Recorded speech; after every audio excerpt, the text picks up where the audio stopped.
Why does Moana's journey feel so personal, even when it's disguised as a happy adventure? At first glance, it's a bright, colorful Disney story. There's music, laughter, songs that make you want to dance along, and an ocean that feels magical. But if you look closer, something lingers beneath the waves. Something viewers sense but rarely articulate. It's a weight, a quiet tension, an emotional undercurrent that makes her story feel so deeply familiar, almost like it's touching something inside us we rarely admit exists. Moana's journey isn't just about sailing across the ocean. It isn't about finding a shiny heart-shaped stone or returning a mystical relic. It's about identity, responsibility, the unbearable weight of carrying expectations, the quiet loneliness of being chosen for a destiny you didn't ask for. If this resonates with you, join me and hit like. We're uncovering more beneath the waves. On the surface, Moana's world is bright, colorful, full of hope. But underneath the sunlight, there are shadows. Shadows that touch her every step, every decision, every moment she sails away from home. She leaves her island, yes, but what she really leaves behind is certainty. She leaves the known warmth of her people, the comfort of being understood, for a path that only she is meant to walk. The ocean calls her, yes, but what does it mean to be chosen? And at what cost? The first thing to notice is the pressure she carries. Moana isn't an ordinary girl. From the very beginning, she feels responsible for her people's survival. The crops fail, the fish disappear, the island teeters on the edge of ruin. And no one else can do what she must. That responsibility isn't just a job, it's a mantle that isolates her, even in moments that should be joyful. She smiles, she jokes, she dances on the beach, but there's always a weight pressing on her chest. A constant reminder, failure isn't just hers. It would hurt everyone she loves. That pressure, that fear, is not something Disney advertises. It's hidden in the laughter, in the songs, in the layers of seemingly simple animation. And then there's the ocean itself, a presence that feels alive. It chooses her, guides her, pushes her forward. But the ocean isn't gentle. It isn't a friend who comforts. It's a force, indifferent and purposeful, demanding that she follow a path she didn't choose. There's beauty in this. There's hope. But there's also isolation. She cannot stop. She cannot rest. The ocean will not wait for her to question, to falter, to wonder if she belongs to herself or to this greater purpose.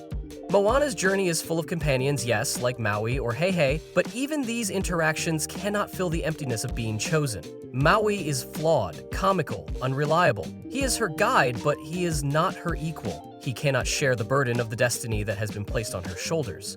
The moments where she laughs, where she celebrates small victories, are brief.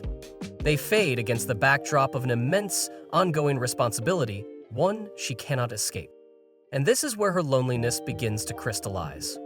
Moana is constantly moving, constantly making choices that others cannot make. Every step away from home is a step into isolation. Every wave she crosses is a boundary between who she is and who she must become.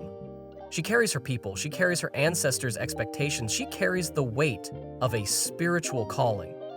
And yet, there is no one to carry her. You feel that weight too, don't you? If this makes sense, show some love. Your support keeps these stories alive.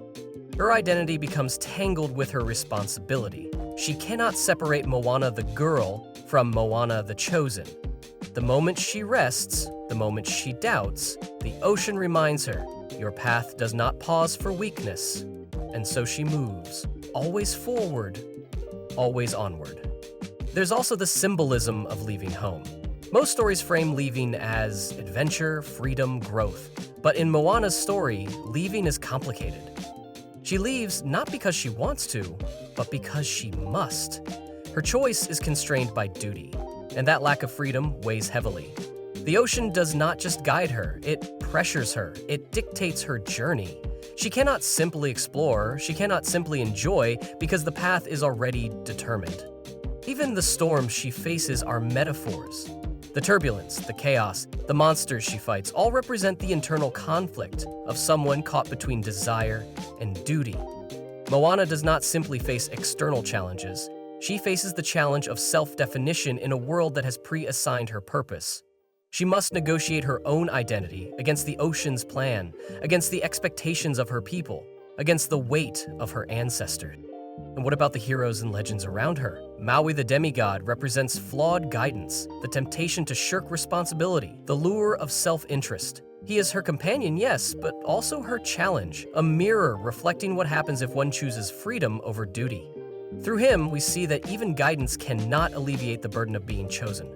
He is proof that even magical allies cannot share the weight that destiny places on her shoulders. Her struggle is deeply spiritual, even if it is subtle. The ocean, the heart of Te Fiti, the islands themselves, all reflect a cosmic order, a pattern, a destiny that is beyond Moana's full comprehension. Her calling is not random, it is part of a spiritual narrative she cannot escape. And that, paradoxically, is both a gift and a prison. The very thing that gives her purpose is also what confines her identity. She must follow, or the consequences ripple across her people's lives. And yet, within this confinement, there is a tragic beauty. Moana's courage is not just bravery, it is endurance. It is the strength to face not just monsters, but expectations, loneliness, and existential weight. Every wave she crosses is a testament to resilience.